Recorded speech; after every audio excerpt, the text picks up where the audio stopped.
Since the start of Gamergate 2, there have been so many community managers that have melted down online. They've tried to silence us, they've tried to ban us from forums, and it's not working. And now the same thing is happening with Vampire the Masquerade Bloodlines 2 because this image of the male and female options has blown up, it's gone viral, and now gamers are pointing and laughing, and it seems they can't take the criticism. But before I get into the topic, if you enjoy the content I create, check out the links in the description, join the community in my live streams, and consider supporting through Patreon or YouTube memberships. Now, obviously, developers can create any content they want, even if it's something like Kill the Justice League, Dustborn, or Concord. That doesn't mean that we have to support it, though. And when you are sharing images and videos of the video game you are making, of your product, you expect people to judge it. And therefore, when we judge it, we should not be silenced for that. We should not be attacked for that. I'm looking at these two options, the male and female options, and I cannot tell the difference. Besides, the arms on the left are slightly thicker than the arms on the right, and then the shoulders look slightly different. Besides that, they basically look the same, and this, in my opinion, is pretty unacceptable. I think that when you have a male character, it should look vastly different from the females because physically, biologically, men and women are not equals. Men and women are different. And when I'm using a character creator, I expect them to be different, to look different. And that's not really the case with Bloodlines 2.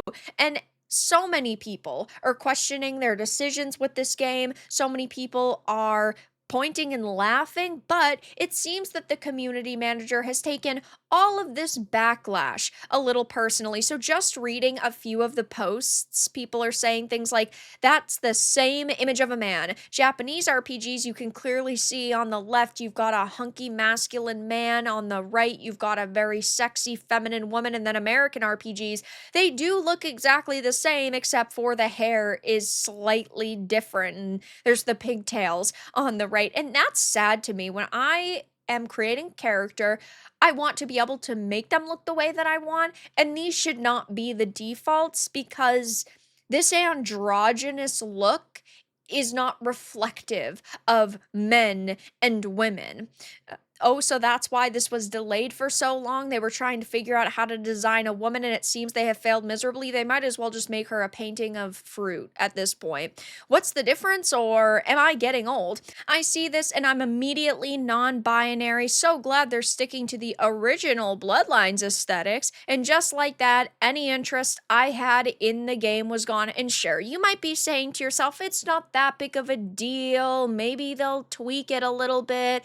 If I can make a character that's a female that looks sexy or a man that looks hunky and masculine, it's okay with me. But now we also have another layer to the situation because people are bringing this up and discussing this, and that shouldn't be seen as a negative thing.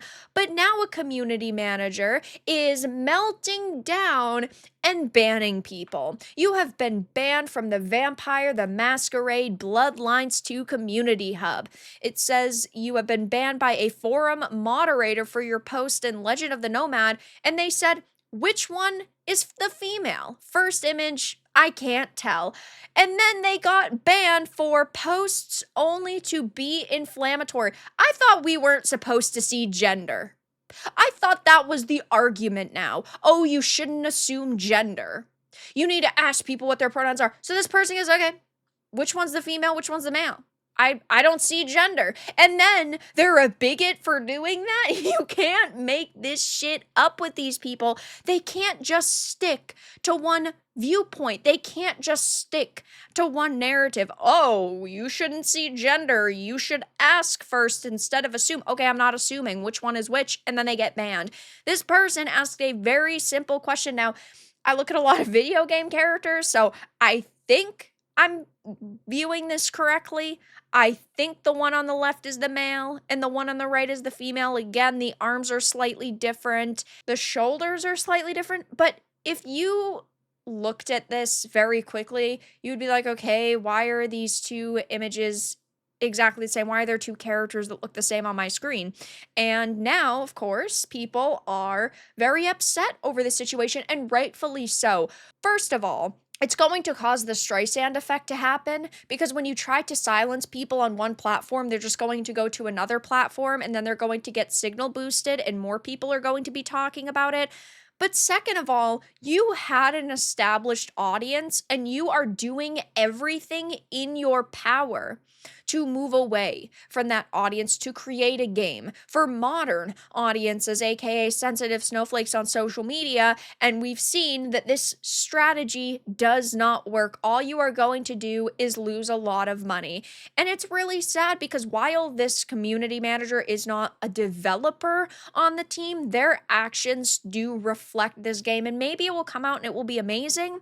But everything I've been seeing and everything I've been hearing makes me less and less interested in it. Even the Paradox Interactive deputy CEO had cautioned fans to temper expectations for Bloodlines 2, saying, "We're making a spiritual successor, not an actual same blueprint type of game." Then why are you calling it Bloodlines 2? Why not call it something different and just make a new game? People do, yes, have expectations when you are marketing it as a direct sequel, but oh no, guys, apparently it's a spiritual successor, meaning they can make any kind of changes they want in the name of diversity or inclusivity to try to chase those sweet, sweet ESG dollars. And that's pathetic to me. Most devs cannot be trusted to just make games. Community managers are no better either. There have been so many CMs who have ruined the images of games that otherwise looked pretty good, but this does reflect on the company, and these people need to act more professional. Again, we're not talking about somebody using slurs or actually being a racist or a bigot. We're just talking about someone asking a simple question, which one is which, and that should not get you banned from forums. Why are they always like this? Why are these CMs almost always from the they, them gang? I just don't get it.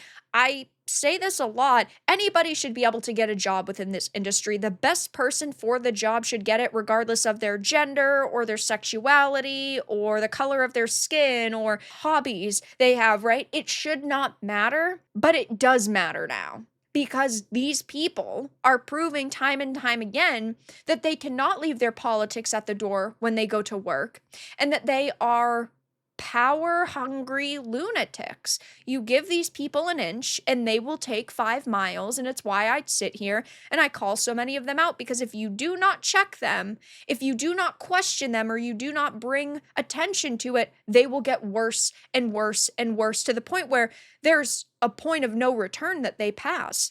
Gamers want this. Gamers don't want this. I completely agree. They need to focus on what gamers actually want instead of listening to the 0.0000001% of gamers who might show up to buy their game. I do firmly believe that the woke mob and strategically secured positions that gives them authority over the voices of gamers. It's like, how do we stop gamers from voicing their views? And that by securing the positions of community managers, they all seem woke to me. Yeah, I do agree. It seems that something odd is happening in the industry right now, where these people do genuinely believe that the power they have is going to last forever. They think that they are completely untouchable, but they are sorely mistaken. Gamers are willing to vote with their wallets. They are willing to boycott games that they are not excited for, or boycott games where developers constantly attack them. And all you are doing is ruining the image of the game you're working on, and also ruining your own image. Fiona Martin here, a community manager, and this consultant, they claim that they're a consultant. Wow, imagine my shock, guys. That's absolutely insane. I've never heard of a consultant doing something crazy before. This person has now virtually ruined their reputation with gamers, at least gamers that are paying attention to the culture war in Gamergate 2, and there are plenty, that's for sure, millions upon millions. And I don't want to sit here and just make assumptions about people, but when you are acting in a way that makes you look like a power-hungry lunatic, that is what I am going to call you, because it's just the truth. So I will be keeping my eye on this situation. I'm sure as we get closer to release, it's only going to continue to get worse, but who knows if it's even going to release at this point. It's been delayed 4 times. It was originally announced in 2019, but they had been working on it for years years before that. And now we're in 2025. It was supposed to release in early 2025. We haven't heard anything. We haven't even seen anything. So I don't think that's happening. And it just seems that this game is in development hell. So they probably shouldn't have community managers who are only going to stir the pot and make people even more upset than they already are. But that's all that I really had to discuss in this video. Let everyone know your thoughts in the comments below. If you enjoyed this, give it a like, and if you didn't, give it a dislike. I appreciate your support either way, but I'll talk to you all again in the next video really soon.